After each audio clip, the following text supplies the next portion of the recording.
Welcome back to the Deep Dive. Today, we're going to deep dive into something pretty interesting you sent over. It's this article about a CNN commentator, and he got banned after making a remark on air. Sounds intense. Happy to be here. So the article, it all starts with this CNN Newsnight panel discussion about comedian Tony Hinchcliffe and, those racially charged jokes that he made at the Trump rally. Yeah, I remember that. So it already sounds like a total minefield. And then on top of that, you have these two commentators, Ryan Girdusky and Mehdi Hasan, and they really start going head to head. Oh, yeah. And it's important to remember that both of these guys, they kind of come with their own, baggage. Girdusky, he's a conservative figure, while Hassan's known for really criticizing Israel's actions in Gaza, and he's really vocal in his support for Palestinians. Right, so you've got these two totally different perspectives, and they're clashing on this super sensitive topic. Then out of nowhere, Girdusky just drops this comment, "Well, I hope your beeper doesn't go off." I mean, can you believe that? Talk about a loaded statement. Especially with those recent Hezbollah pager bomb attacks in Lebanon. You can totally see why Hassan saw that as a direct threat. I mean, given his background and his stance on the Israeli-Palestinian conflict. It's really chilling. And CNN was quick. They banned Girdusky from the network, and they cited their zero-tolerance policy for bigotry and crossing the line.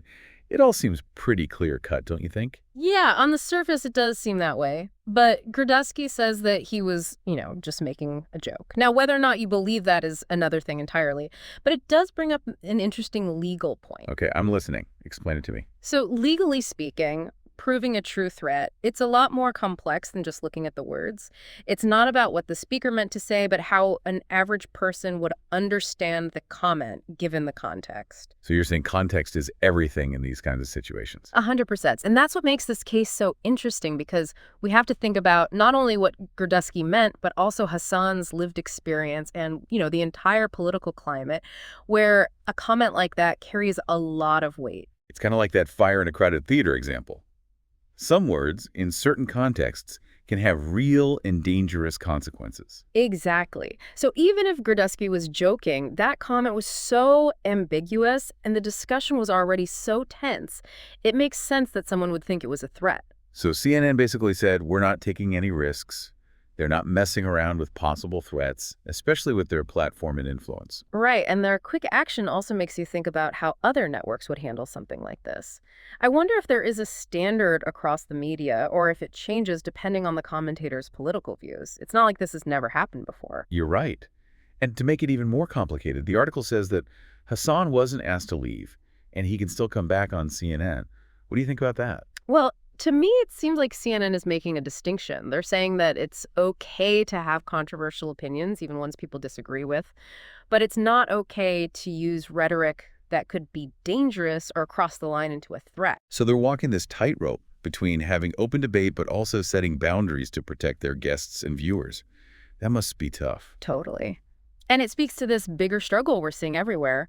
How do we balance free speech with the need to stop hate speech and potential violence? There are no easy answers, and people draw that line in different places. And this incident really brings that tension to the forefront.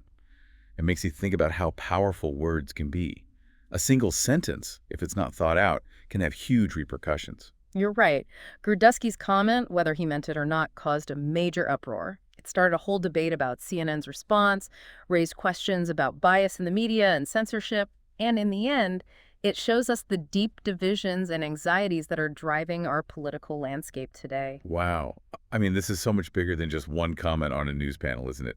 This one event has just opened up a can of worms. It definitely has, and that's what makes it so interesting to analyze. All right, listeners, hold on tight because we're only getting started. We're going to deep dive even further into what this all means and look at different viewpoints on the whole free speech versus hate speech debate right after the break.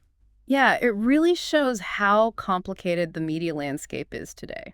So let's talk more about that. The article mentions CNN's zero-tolerance policy, but it doesn't really give us the details. So what kind of challenges does a network like CNN face when they try to put something like that into practice? Well, figuring out what exactly counts as hate speech, that's a tough one.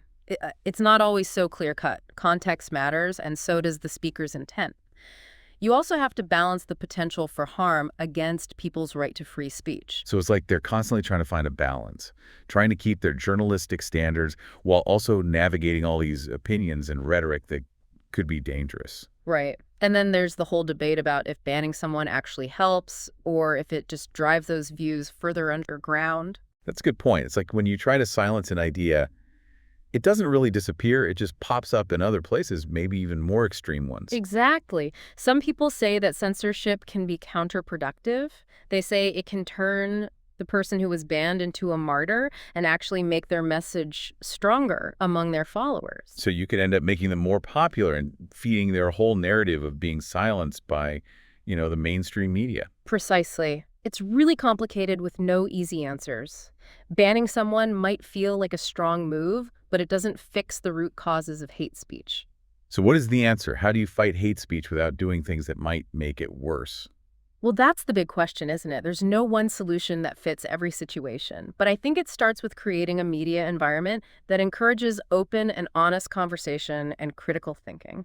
So instead of shutting down different opinions, we should give people the tools to recognize and understand harmful rhetoric. Absolutely. Media literacy is so important these days. We need to be able to spot bias, tell fact from fiction, and look at information from multiple angles. So it's about teaching people how to think for themselves, how to be critical of the information they're getting instead of telling them what to think. Yeah, and that includes being willing to talk to people who have different views, even if, or maybe especially when we find those views really offensive. Because having a reasonable debate, even with people you strongly disagree with, is ultimately better than just silencing them. Exactly. That's how we can challenge those harmful ideas and create a public discourse that is more inclusive and informed. But how do we do that when it feels like we're constantly bombarded with outrage and inflammatory rhetoric? It's like everyone is just yelling and nobody's listening. You're right. It is a challenge. And it's easy to get sucked into that outrage cycle ourselves. But I think we need to start by realizing that outrage, even when it's justified, isn't always the most effective way to create change. So, if outrage isn't always the answer, what is? Well, we have to engage thoughtfully and strategically. We need to listen to each other, not just wait for our turn to talk.